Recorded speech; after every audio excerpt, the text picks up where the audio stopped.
Buenos días, Camilo. Bienvenido. Ya están listos para comenzar tu charla. Entonces, en cualquier momento puedes compartir tu pantalla e iniciar tu cámara.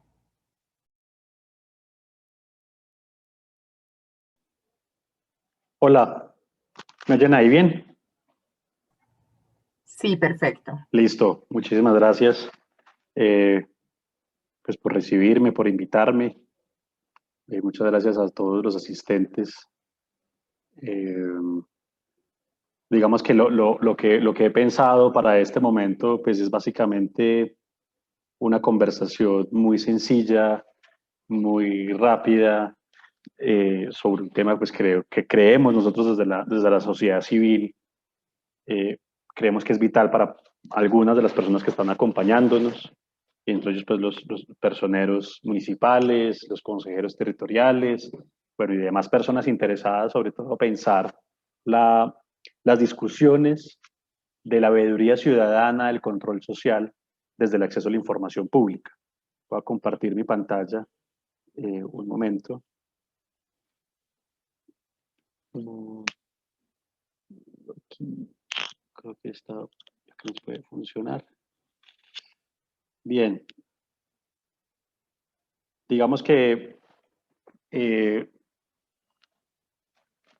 nuestra postura parte de un supuesto que tiene mucho que ver, creo yo, con lo que nos está pasando hoy en el país, sin duda, que creo que allá vamos a arrancar.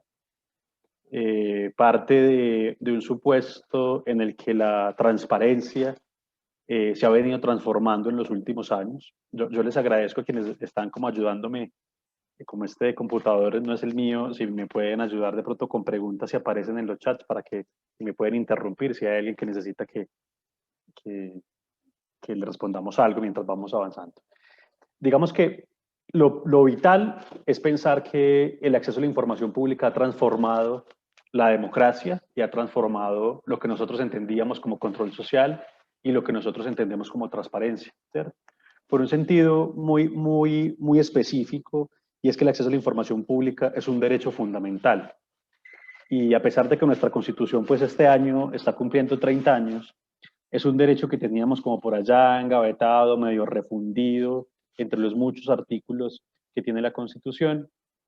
Digamos que yo pienso siempre en el artículo 74 de la Constitución, donde dice que cualquier ciudadano, cualquiera, independiente de las calidades, de los oficios a los que se dedique, tiene el derecho de acceder a documentos públicos, ¿cierto? Y por documentos, pues también hemos venido entendiendo que son los datos públicos, las bases de datos públicas, los archivos que se construyen en las oficinas públicas y que se presume que por estar allí en una oficina pública, pues son de carácter, eh, pues de acceso para cualquier tipo de ciudadano, ¿cierto? Digamos que vamos a ver que hemos estado más pensando en otros tipos de derecho y que sobre eso sustentábamos la transparencia, pero que hoy en día estamos mucho más, un poco más de avanzada. Digamos que el acceso a la información es un pilar fundamental, primero, para el control al poder. Por eso creo que lo que estamos viviendo hoy en el país tiene que ver con este derecho. Digamos que a veces esos reclamos que hacemos desde la institucionalidad, muchas veces quienes están en lugares públicos, pero también el reclamo que se hace en la opinión pública, es que es posible que estas marchas estén desinformadas, ¿sí? Que partan de informaciones erradas o que no son ciertas. Y el derecho y la información pública como derecho, de una vez creemos nosotros de la sociedad civil, devuelve la pregunta y nos dice es de quién es responsabilidad que la sociedad civil esté bien informada, ¿cierto? Es que están marchando porque no se han leído bien la ley de la reforma a la salud. Es que están marchando porque no la han interpretado bien, ni siquiera la conocen. ¿De quién es responsabilidad que una ley, un proyecto de ley, esté en manos de la ciudadanía para que pueda leerlas? Digamos que ese flujo de información un poco nos devuelve la idea de que mantener una democracia informada también es responsabilidad del Estado, ¿sí? Y sobre todo es responsabilidad del Estado, no solo de los medios de comunicación, ni de los youtubers, ni de quienes manejan redes sociales, ¿cierto? Entonces, esa pregunta todo el tiempo hay que estarnos pensando desde el lugar que estemos, institucional o no, es de quién es responsabilidad que la gente esté bien informada, sobre todo de los temas que son asuntos públicos, sobre todo de los datos públicos. Y esa es la reivindicación que venimos haciendo desde la Corporación Cívica de Caldas, donde creo que esa es la invitación que nos hace la gobernación, porque nosotros hemos estado todo el tiempo ahí encerrados, insistiendo una y otra vez con la gobernación, que lo que requiere una entidad como la gobernación de Caldas, como lo que requieren las alcaldías municipales, tiene que ver con podernos decir, necesitamos esa información de parte de la ciudadanía. Me dicen que el sonido está defectuoso, no sé qué podemos solucionar, si desconecto estos audífonos quizás o qué. ¿Cómo me están? No, Camilo, se te está escuchando perfecto. De pronto las personas deben revisar Ok, sus conexiones, pero se te está ok, escuchando listo. perfecto. Gracias. Entonces, lo segundo es que el acceso a la información es un derecho de esos típicos que de una nos conectan con otros, porque es un derecho del cual dependen otros, ¿sí? Y no solo ahora que estamos hablando del derecho a la protesta, pues no me refiero solo a eso. A través de un acceso correcto de la ciudadanía a información, se garantizan derechos como la educación, ¿sí? Se garantizan derechos culturales, por ejemplo. ¿Dónde está la información de la gobernación del municipio informándonos sobre cupos en los colegios, sobre becas, sobre convocatorias del SENA? ¿Dónde está esa información? Si la gente no tiene acceso a esa información, empieza a ver disminuidos otros derechos, ¿cierto? Inmediatamente, porque es muy difícil gozar de mi derecho a la educación, gozar de mi derecho a la vivienda. Por ejemplo, ahora que la gobernación viene en estos ejercicios tan fuertes de construcción de vivienda, si la ciudadanía no sabe dónde va a ir, pues va a ser muy difícil que goce de esos otros derechos. Entonces, en esa idea, necesitamos indiscutiblemente que el acceso a la información empiece a ser entendido como un espacio en el que dependen muchas cosas, como les decía, control al poder y goce de otros derechos, ¿cierto? Y eso pues va a seguir siendo vital para todos nosotros.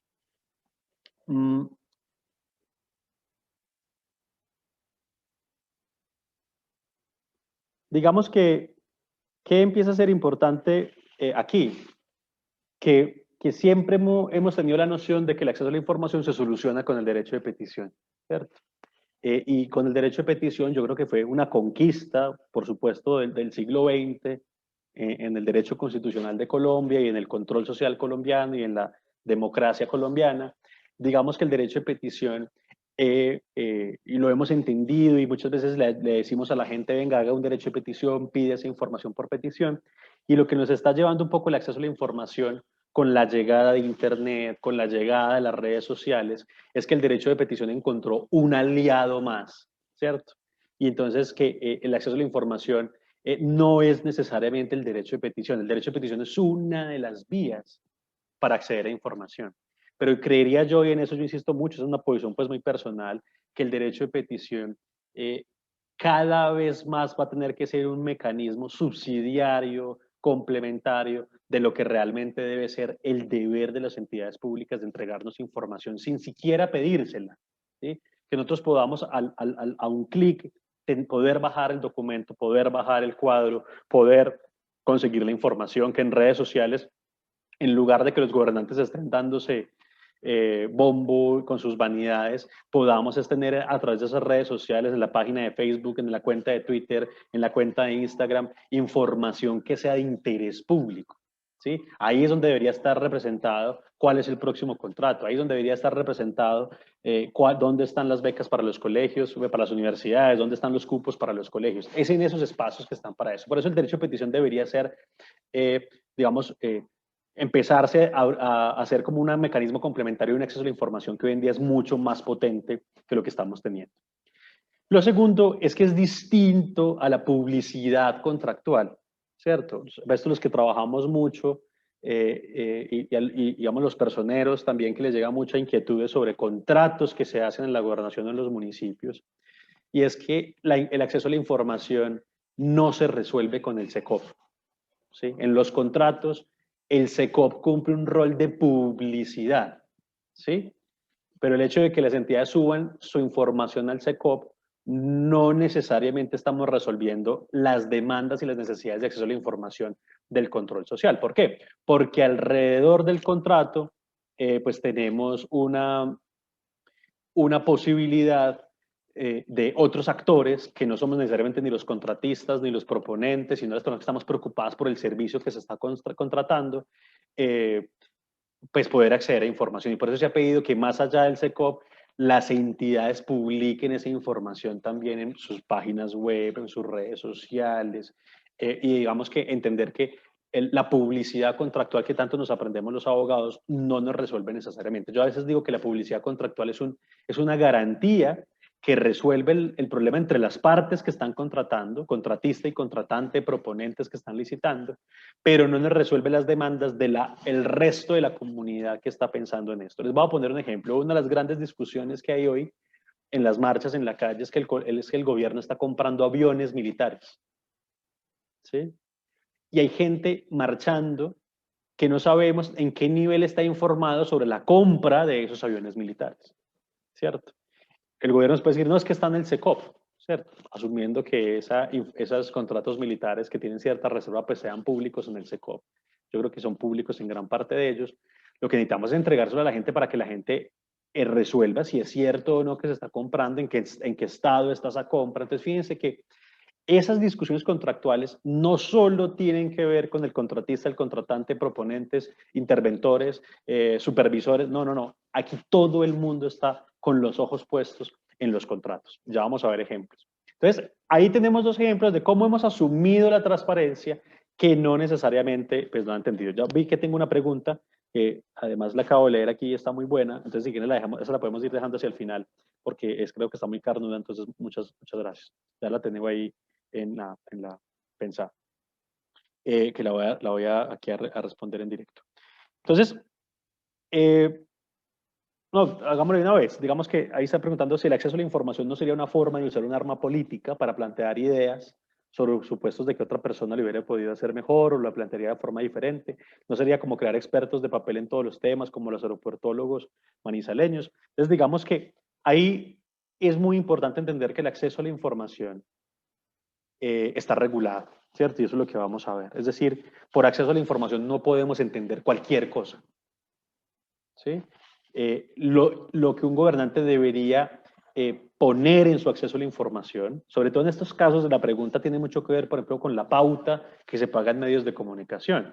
Para nosotros está bien que los gobiernos paguen publicidad en los medios de comunicación. La gente tiene que estar enterada. Y si vamos a usar la radio, la televisión, pagarle a Google para que nos ponga una publicidad o a Facebook, eso no está mal. ¿Qué empieza a estar mal? Cuando la información se usa para lo que no es, ¿cierto? En eso, la ley 1712 y la ley 1474, en esto los personeros y las personas expertas en derecho que nos están oyendo, ya han puesto normas muy concretas que se nos han ido olvidando y que incluso como entidades de control ni siquiera, a veces se nos pasan de largo y ni siquiera les damos como el valor que tienen.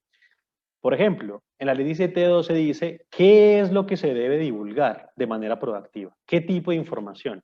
Hay artículos, yo los invito pues a que la lean, la miren, es una ley corta, muy sencilla de leer, pero por ejemplo nos dice, oiga, ¿qué debería estar? Lo que estamos haciendo hoy con la Feria de Transparencia, el plan anual de compras, ¿sí?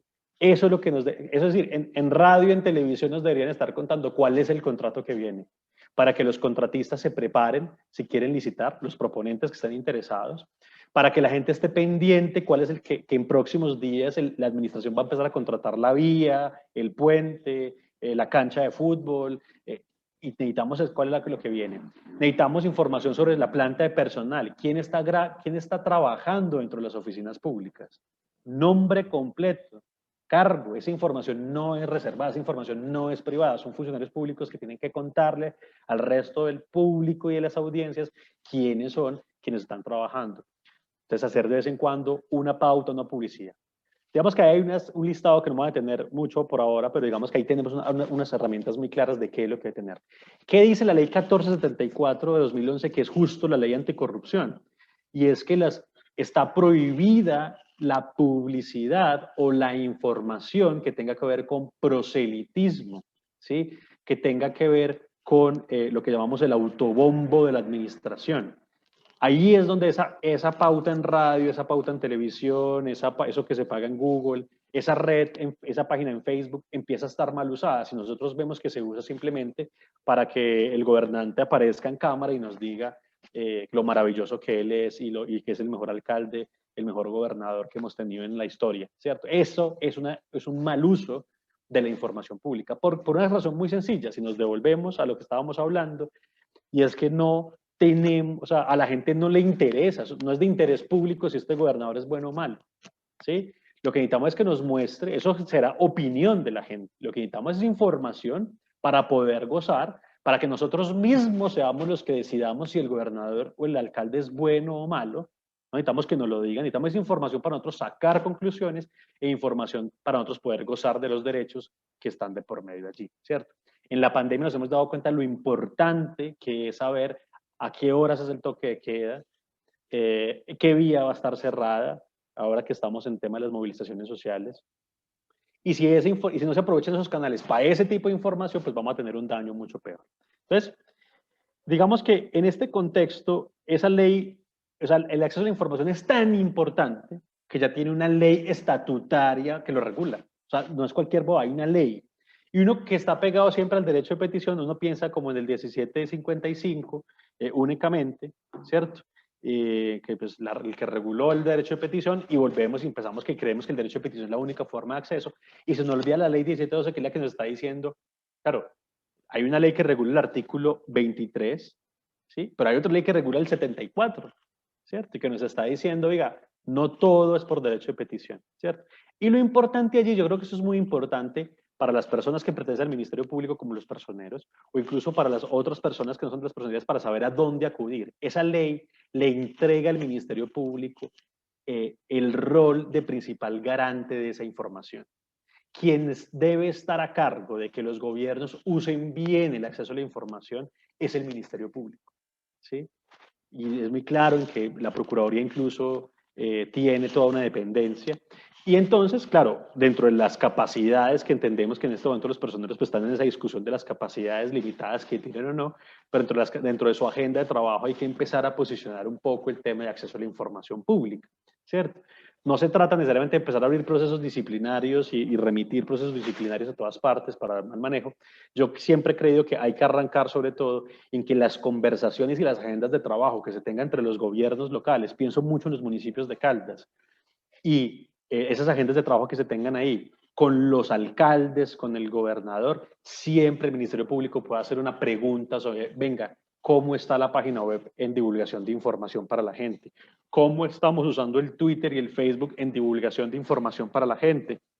Vea, señor alcalde, vea, señor gobernador, tenemos esta ley 1712, pues que nos funciona muy bien y deberíamos estar preguntando por eso. Entonces, digamos que esto es un poco también para motivarlos en que aquí se puede haber una línea de trabajo que yo creo que si se piensa muy bien, no implica necesariamente una carga muy grande para el Ministerio Público en los municipios, pero también una voz para que quienes estamos desde la sociedad civil podamos empezar a exigirle un poco al Ministerio Público, a la Procuraduría de Personas, venga, ayúdenos con que esta información que yo necesito por derecho de petición para la próxima no me toque hacer un derecho de petición.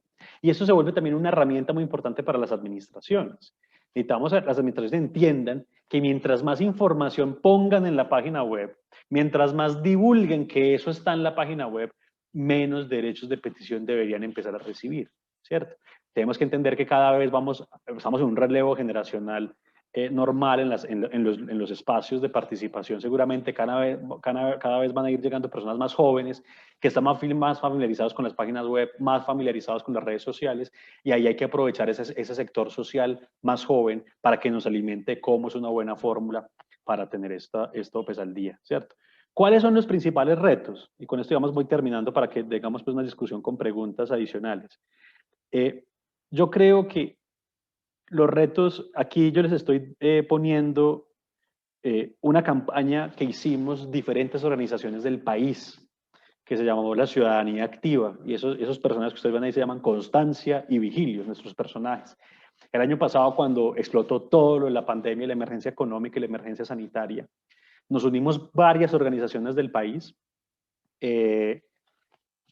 y empezamos a bajar datos del SECOP, ¿cierto? Entonces la Corporación Cívica de Caldas era la encargada dentro de esa alianza de poder tener información muy precisa del SECOP de qué se estaba contratando en la gobernación y en las alcaldías del departamento.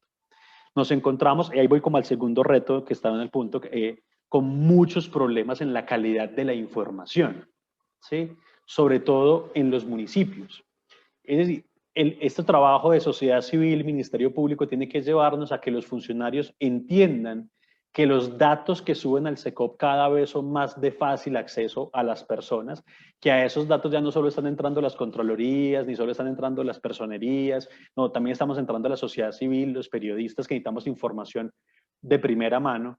Entonces encontrábamos, por ejemplo, municipios con espacios vacíos en el SECOP. Eso es muy grave, dejar espacios vacíos en el SECOP es muy grave. Representante legal del contratista, vacío. ¿Cómo hacemos un trabajo de veeduría y de control social si no sabemos quién es el representante legal de quien estaba comprando los jabones, los guantes, los tapabocas en ese momento para la alcaldía, ¿cierto? Gravísimo que eso lo sufren mucho quienes desde la sociedad civil usan herramientas de ingeniería y de tecnología para hacer sumatorias, para mirar grandes volúmenes de contratos. Nosotros en esta herramienta creo que revisamos más o menos 5.000 contratos de todo el departamento y ustedes podrán imaginar, entonces construimos herramientas de programación o el mismo Excel y teníamos errores como ceros de más. Entonces un contrato que valía 1.000.000 de pesos valía 10 millones. Y en la realidad valía 1.000.000, pero para el SECOP valía 10 millones. Eso, en términos de acceso a la información, es una vulneración de un derecho fundamental. En el SECOP nos están diciendo mentiras, ¿sí? Puede ser por negligencia, puede ser con culpa, puede ser por falta de cuidado, pero hoy tenemos situaciones en los sistemas de contratación donde nos están diciendo información que está errada, ¿cierto? Entonces, en estas agendas necesitamos una sociedad civil que cada vez a sus alcaldes, en las herramientas del SECOP y de contratación, nos ayuden a que el funcionario que está llenando esa información, que seguramente será el funcionario encargado de la contratación, pues tenga más cuidado en la forma como llena. Eso sobre todo en el SECOP 1, donde nuestra mayoría de municipios todavía están trabajando en él. Y si cuando demos el paso al SECOP 2, pues tendremos ya otro tipo de errores, quizás no sean tan comunes, pero igual hay que tener mucho cuidado y entender que eso puede ser una vulneración específica del derecho fundamental. Y ahí hay muchas, digamos que yo creo que uno por uno podemos ir mirando con los consejeros territoriales, con los personeros en cada municipio, qué herramientas podemos ir perfeccionando para decirle a estos funcionarios, oigan, tengan cuidado con la información que nos entregan porque nos la están entregando con muchos errores, ¿cierto? Lo segundo es que estamos usando formatos muy obsoletos. Claro, yo entiendo que la capacidad que tiene las oficinas jurídicas de los municipios pues no pueden no ser las mejores, pero necesitamos que vayamos mejorando entre todos con el paso del tiempo. Pero, por ejemplo, escanear un documento impreso, ¿cierto? Entonces, lo que hacemos es que imprimimos el contrato, a veces en impresoras que tienen una tintica ya como regular, que está para cambiar, ¿cierto? Pues esos son los recursos que tenemos. Y eso lo escaneamos. Entonces, cuando el ciudadano recibe esa información metiéndose al SECOP o metiéndose ya, ahí no estamos hablando solo de contratación, al funcionario primero tiene un escaneado algo borroso. Segundo, es una herramienta que muchos de los más jóvenes usamos y es poder usar control F o control B, que es buscar una palabra clave dentro del documento. No lo podemos hacer porque estamos tomándole casi que una foto a una impresión. Es mucho más recomendable sacar el PDF del archivo que estamos escribiendo. Si hacemos el contrato en Word, saquemos un PDF todavía sin escribir y ese PDF es el que estamos subiendo a las herramientas de divulgación. Y eso permite que la gente tenga un archivo legible, ¿cierto? O sea, a nosotros nos ha pasado mucho cosas que los funcionarios se podrían haber ahorrado. Por ejemplo, bajamos un contrato y el contrato está borroso. ¿Qué nos toca hacer? Un derecho de petición. Si el contrato no estuviera borroso, ¿sí? Nos ahorramos el derecho de petición todo. El líder social, el veedor, la Corporación Cívica de Caldas, sentarse, escribir un derecho de petición que para nosotros no es tampoco la berraquera, ¿cierto? Esperar los 15 días para que nos lo entreguen. Un funcionario tiene que sacrificar una tarde posiblemente escribiendo, respondiendo el derecho de petición. Si esos formatos son formatos buenos, pues hacerlo, ¿cierto? Si tenemos un archivo en Excel, ¿cuál es el problema de divulgar el archivo en Excel? ¿Cierto? Para que la gente lo baje, el cuadro que todo, seguro cualquier entidad tiene sobre el listado de funcionarios con número de identificación, lo que sea, ¿por qué no lo podemos tener? ¿Cierto? La ciudadanía. si es un archivo Excel que lo construye un funcionario público, que lo hace en un computador público y que tiene información que al principio pues no es privada. Saber cómo se llaman los funcionarios, en qué dependencia están trabajando, incluso cuál es su escala salarial, que esa información también es pública, y la entregamos en un Excel a la ciudadanía puede filtrar más fácil y no tiene que estar manejando archivos mal escaneados, borrosos. Entonces hay que pensar muy bien los formatos. Yo siempre he dicho cuál es el estándar para hacerlo. Oiga, si usted fuera el líder social, ¿cuál es el formato que a usted le gustaría? ¿Cierto? Entonces, venga, no, sí, pues, entreguemos esto a la gente en un PDF más bien, pero del archivo y no de la impresión, entreguémosle más bien el archivo de Excel completo. Otra cosa que encontramos en este tema de la emergencia es un trabajo que hicimos con La Patria incluso con estudiantes de comunicación, que yo estoy seguro que de pronto acá algunos saben, y es que empezamos a mirar cómo era el estado de las páginas web de los municipios, ¿cierto? Incluyendo Manizales, que uno pensaría que es el más grande, pues sí que estaría súper bien, y tampoco está tan bien.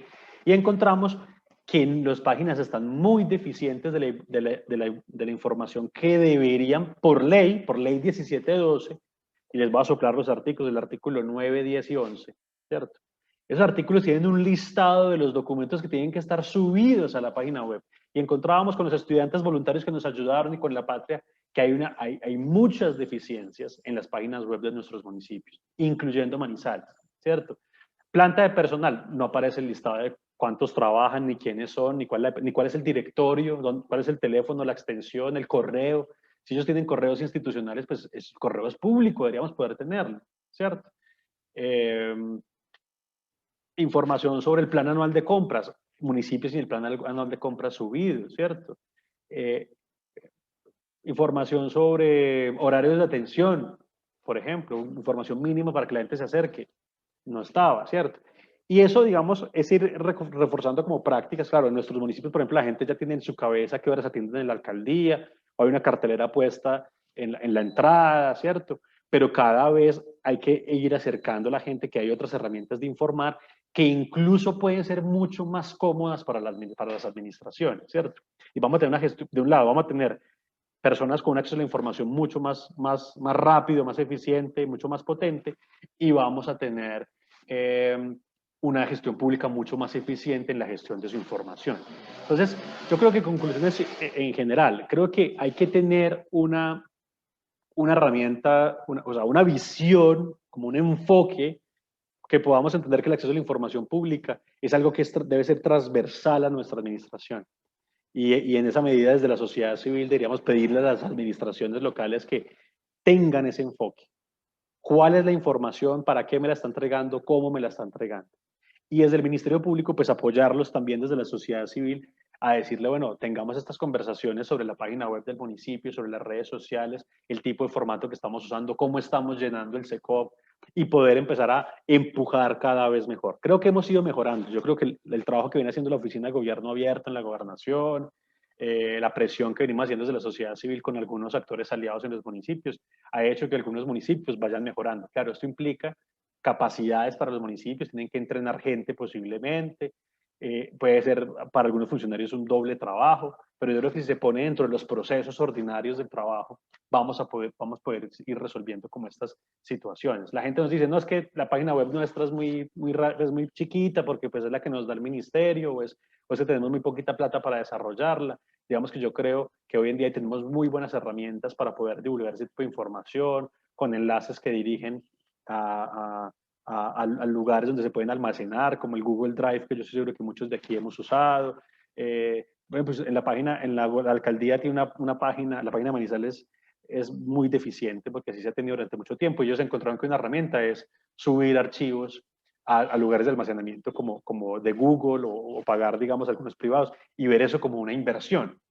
Eso es una inversión pública para que la gente pueda tener.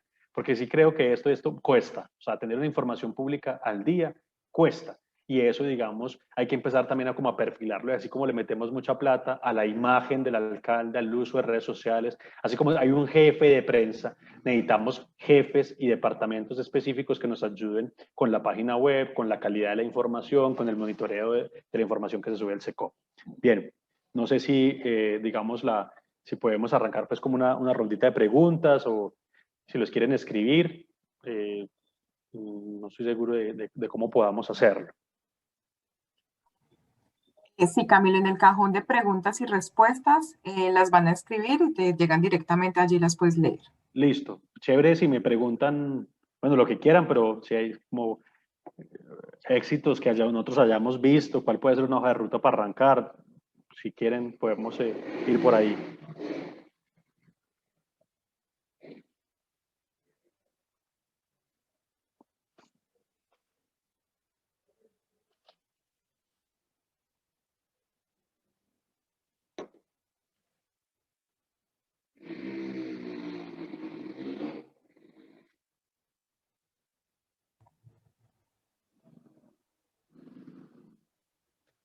Acá te están haciendo una Sí. pregunta. Dice, ¿los informes de los contratistas se tienen que subir al SECOP 1 y 2 o estos pueden ser confidenciales?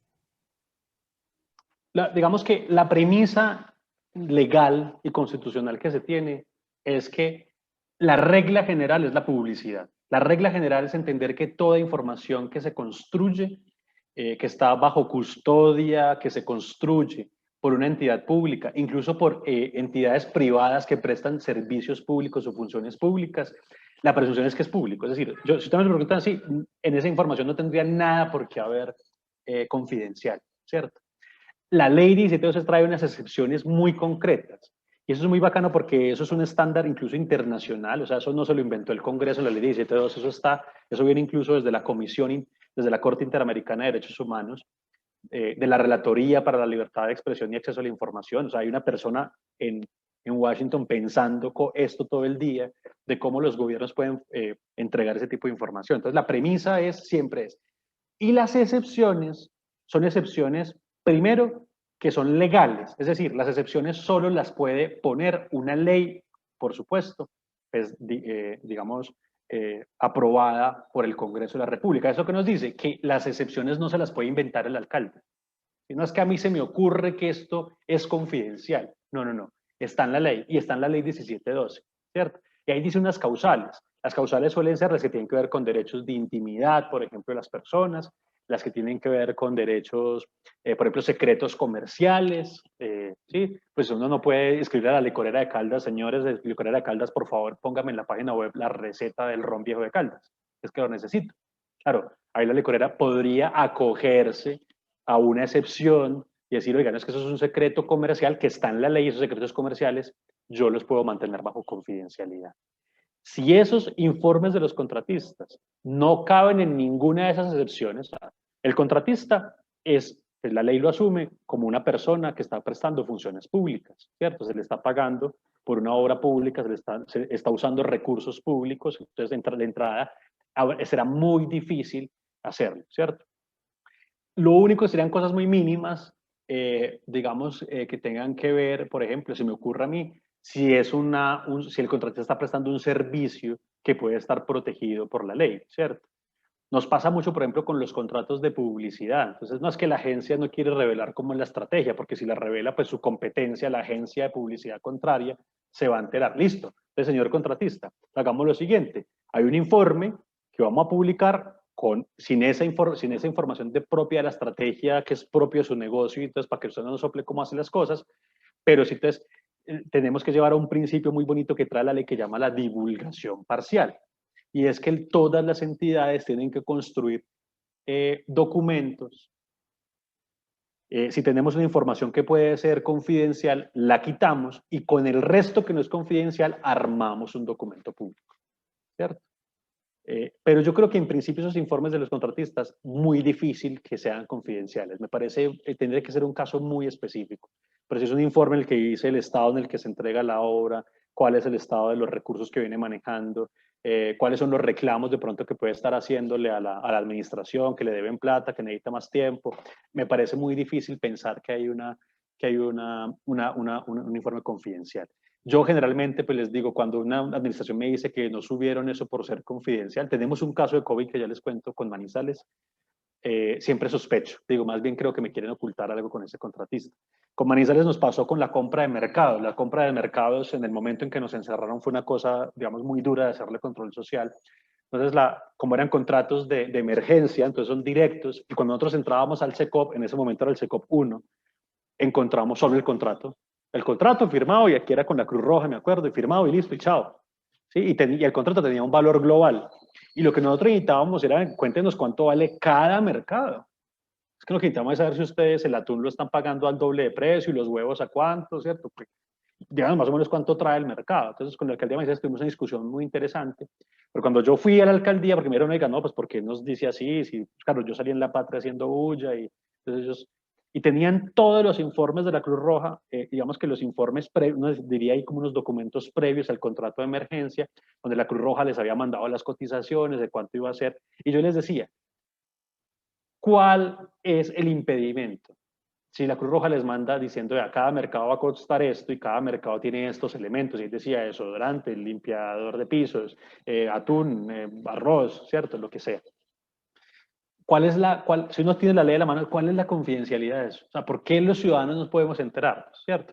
¿Qué pasó? Que la oficina de contratación no, o sea, claro, asume que vamos con los mínimos del SECOP. Como el SECOP no me pide esas cotizaciones, yo no las subo, ¿cierto? Y está bien, pero yo les digo, ya, ¿por qué no las suben en la página web? Firmamos este contrato y aquí está la cotización como documento previo que nos envió la Cruz Roja para eso, ¿cierto? Entonces hay documentos anteriores y posteriores que no estamos acostumbrados a subir al SECOP porque seguimos trabajando con publicidad del SECOP. Como la ley no me lo pide, el decreto no me lo pide, ¿cierto? Pues no lo hagamos. ¿Qué se hubiera ahorrado la alcaldía de Manizales? Primero, que yo les hubiera hecho una petición. Segundo, que hubiera salido en La Patria que el gobierno está escondiendo cuánto vale cada mercado, ¿cierto? Cuando yo me metí a la gobernación, seguramente aquí, porque los que arman esta feria son muy audaces y ya me conocen y ya tienen... Entonces encontraron, cuando yo me metí al SECOP de la gobernación, sí habían subido cuánto valía cada mercado, ¿cierto?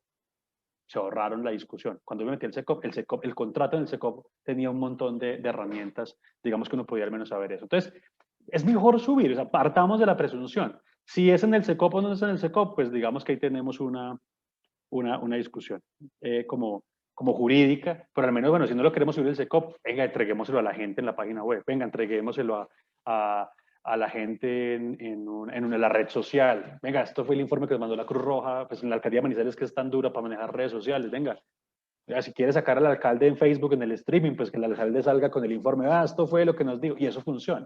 No hay razones para pensar. ¿Bien? ¿Qué más? Creo que alguien me está escribiendo en el chat, quizás. Bueno, son como opiniones, información que se usa el Estado, obsoleta. Bueno, sí, estamos de acuerdo. Bien, entonces aquí tengo varias. A ver. Entonces, inquietud. En la parte de la página web y datos abiertos, ¿qué publicaciones se pueden realizar y en qué documento reglamentario lo puedo encontrar? Digamos que yo creo que en esto es bueno que se apoyen con la oficina de gobierno abierto. O sea, ellos ya tienen una experiencia de la gobernación. Obviamente ellos pues no pueden ir a hacerles el trabajo, pero ya tienen unas hojas de ruta. La primera guía es artículos 9, 10 y 11 de la ley 17.2. ¿Sí? ¿Qué debería estar en esa página de transparencia y datos abiertos? Oiga, ahí están enlistados. 1, plan anual de compras. 2, directorio de funcionarios. 3, los contratos, por ejemplo. Hay gente que dice, no, yo ya subí al SECOP. No, la ley dice, todo eso dice que los contratos sí es que están subidos a la página web también. Entonces, el listadito de contratos con número, ojalá con el enlace del SECOP para que la gente pueda entrar. Entonces, digamos que la mejor hoja de ruta es arrancar por la ley, ¿cierto? Esas leyes tienen unos decretos reglamentarios. Esa ley 17.12 tiene unos decretos reglamentarios que ya van armando unas cosas pues, más interesantes de lo que puede ser y los formatos.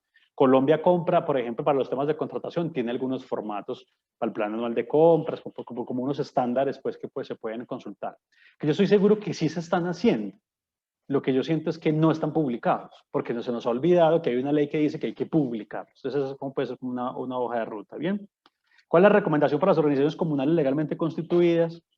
En la mayoría de entidades públicas no son tenidas en cuenta para el desarrollo de sus comunidades, a excepción de algunas en las zonas rurales. Los organismos comunales no cuentan con presupuestos, por muchos intervienen de materia de bienestar público y colectivo. Para estos temas de acceso a la información, yo les hablo mucho a los alcaldes, a los gobiernos, y creo que en eso las personalidades nos pueden ayudar mucho, y es que el acceso a la información, como cualquier derecho, puede ser focalizado, ¿sí? O sea, cuando hablamos de derecho a la vivienda, siempre podemos decir, oiga, vamos a hacer un derecho a la vivienda para personas de la tercera edad, para personas en condición de discapacidad, ¿cierto? Pues el acceso a la información funciona igual. Oiga, tenemos en el municipio un montón de veedurías ambientales, un montón de gente y de líderes, organizaciones comunales que les gustan los temas ambientales, el agua, la protección de los guaduales, la protección de laderas, de fauna, de flora, eso está lleno en nuestro departamento de los municipios. Oiga, pues ¿por qué no armamos una estrategia de divulgación de información focalizada para ese tipo de población, ¿cierto? Toda información que salga en temas ambientales y hacemos una alianza con Corpo Caldas o con lo que sea, se la vamos a publicar en este espacio de la página. En la página le podemos hacer un pestañita más que diga información ambiental, divulgación de información ambiental, entonces ya sabemos. La mesa de víctimas, podemos empezarle a entregar información directamente a la mesa de víctimas, información que tenga que ver con ellos. Que tenemos dos veedores que molestan todo el tiempo por la contratación, pues hermano, siente los veedores, enséñenles a usar la página web y les dice, ahí les voy a seguir subiendo la información contractual, ¿cierto? Entonces uno puede focalizar y al tiempo es una forma de empoderar a las organizaciones comunales con esto. Nosotros, el sueño que tenemos, y creo que en esto lo compartimos con la gobernación, es que nosotros nos soñamos con veedores ciudadanos y ciudadanos en general, líderes sociales, mesas de víctimas, líderes ambientales, ¿cierto? De todos, que puedan hacer su labor siempre con mejor información, ¿cierto? Que no lo hagan pues como desde lo que les toca ver en el terreno o desde lo que creen, desde el prejuicio, desde lo que le contaron, de la cadena que rodó por WhatsApp, sino que ellos mismos puedan acceder a la información y a partir de ahí hacer sus reclamos, sus movilizaciones, sus reuniones con el alcalde, con el secretario, con quien toque. Si no entregamos esa información, entonces, y eso hay que empezarlo a ver que el gobierno lo puede ver como un valor, ¿cierto? Y el valor es que pues van a tener un diálogo con la sociedad civil mucho más informado y no con supuestos y eso, ¿cierto? Por supuesto, como toda información es interpretable, pero lo importante es que tengamos la misma información, ¿cierto? Es decir, después de que a nosotros nos entregue un documento, a mí me parezca que esto es corrupción, al alcalde le parece que no, ¿cierto? Pero al menos estamos teniendo la discusión sobre el mismo documento, ¿cierto? Entonces, y eso es muy poderoso en una democracia. Y eso fortalece mucho a las organizaciones cuando estamos en un espacio de incidencia, de reclamo, de veeduría. ¿Bien? ¿Qué hacer para que los directivos y más funcionarios tomen conciencia para publicar de manera proactiva? Control disciplinario. O sea, y ahí es donde necesitamos apoyarnos mucho de los personeros, ¿cierto? Siempre los funcionarios son resistentes a estos. Uno, porque implica más trabajo. Dos, porque están los que quieren esconder algo. Tenemos de todo en nuestras administraciones. Tres, porque cree que los superabogados que creen que eso la ley no lo admite. Entonces, hay de todos los casos y necesitamos, por eso es tan importante que con el control disciplinario nosotros podamos disciplinar y que nuestros funcionarios entiendan. Entonces, necesitamos oficinas de control interno muy fuertes hablando de esto. Necesitamos divulgar información, necesitamos personeros muy fuertes hablando de esto, ¿cierto? Y por supuesto, veedores y organizaciones sociales muy fuertes diciendo y exigiendo este derecho de que nos entreguen la información como debe ser. En eso es que hemos fallado, ¿cierto? Es decir, claro, porque nos ha faltado quizás que cuando se hace el control disciplinario o el control fiscal de las contralorías, este es un tema que se deja como atrás, pues como que eso no tiene nada que ver, ¿sí? Eso no... Y hay que empezar a exigir a esas entidades de control que nos ayuden a que los funcionarios entiendan que esto es una ley estatutaria por el Congreso, que es desde el año 2014, ni siquiera es de ayer, pues, ¿cierto? Entonces eso lo tiene que buscar. ¿Cómo conocer la hoja de vida de un funcionario de la alcaldía? Ahí tenemos dos problemas. Yo siempre digo, tenemos el CIGEP, que es lo que intenta siempre a través de la plataforma unificada de la función pública, de que tengamos todas las plataformas. Yo insisto, yo creo que las alcaldías, además del CIGEP, pueden publicar documentación de sus funcionarios. Nombre, los últimos 3 trabajos, escala salarial, todo eso es información pública. Eso no es confidencial. El antecedente laboral de dónde trabajó el alcalde, el secretario, el asistente del secretario, eso no es, son funcionarios públicos que tienen un interés público y tenemos como mínimo eso. Quizás no necesitamos saber ni el nombre de su esposa ni de sus hijos, eso quizás por ahora, en principio, puede que no nos importe. Nos importará si la esposa aparece de contratista, ¿cierto? Entonces, a veces en la gobernación ya estamos en la discusión de que creemos que aquí ya se puede empezar a divulgar relaciones familiares de algunos funcionarios para poder controlar la contratación, ¿cierto? Pero entonces ahí vamos, bueno, parte por parte. Creo yo, el CIGEP se nos está quedando corto como el SECOP y hay que empezar a usar las páginas web para divulgar nosotros mismos eso. ¿Bien?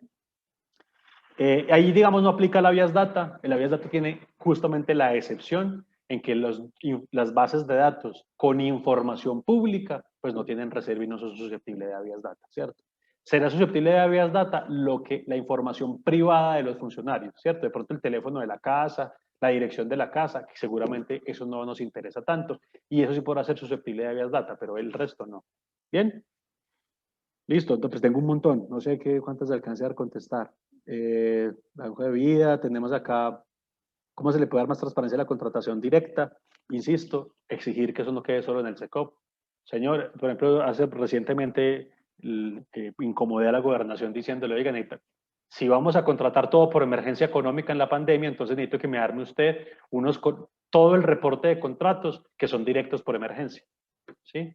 Y lo hicieron, se le midieron. Y eso salió de la sociedad civil un poco también empujando y una gobernación que dice, bueno, estamos dispuestos a hacerlo y entonces logramos hacer un reporte. Sin el SECOP, incluso sin la página web, se armaron un micrositio distinto, lo mismo hizo la alcaldía de Manizales, también cuando le pedimos, oiga, díganos cómo es la contratación. La alcaldía de Manizales también ha venido trabajando en eso, tener micrositios propios. Yo creo que en las alcaldías, con las capacidades que se tiene, la página web es útil. Oiga, suba a la página web un archivo de Excel donde estén todos los contratos directos del municipio. Nombre del contratista, para qué se contrató, cuál es el valor, solucionado. Y se ahorra, les aseguro que los derechos de petición que se ahorra son muchos, a menos de la corporación cívica se la mucho, mucho. Listo. Sobre la 1712 me dice indicar buena manera para conformar el documento de listado de información reservada y clasificada a la alcaldía. Eso es uno de los documentos reglamentarios de la ley. Hay una, que es también como llamas, que tiene que ver pues, con las tablas de retención, que ustedes tienen que construir un documento a través de los documentos de reglamentación, tienen que, como las cuáles son los parámetros que están usando para asumir que una información que produce reservada y clasificada.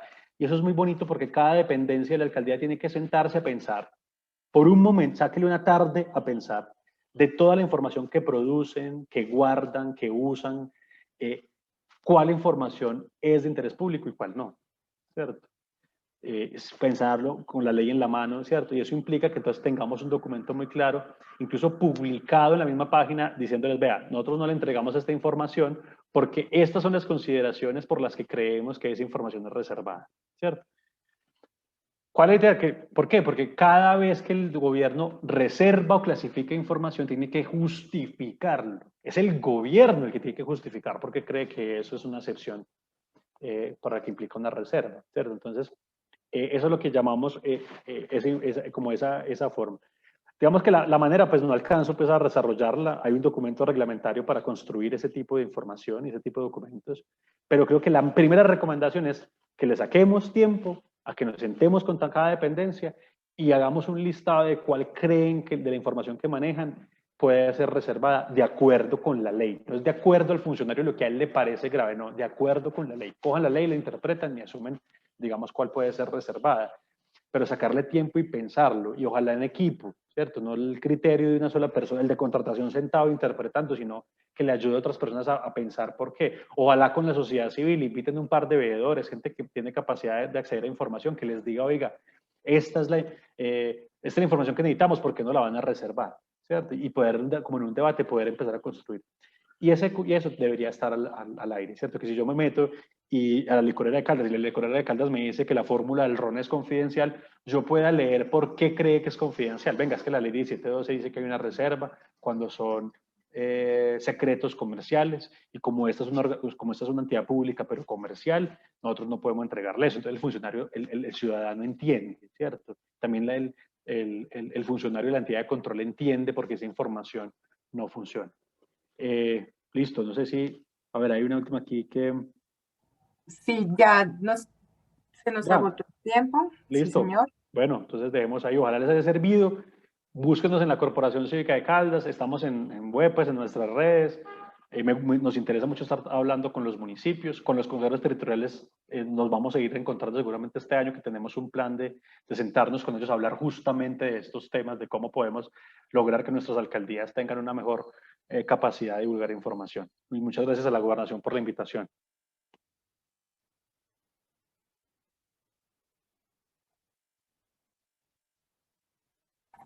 Muchas gracias, Camilo. Bueno, gracias a Hasta ustedes. Me luego. desconecto entonces. Chao, chao.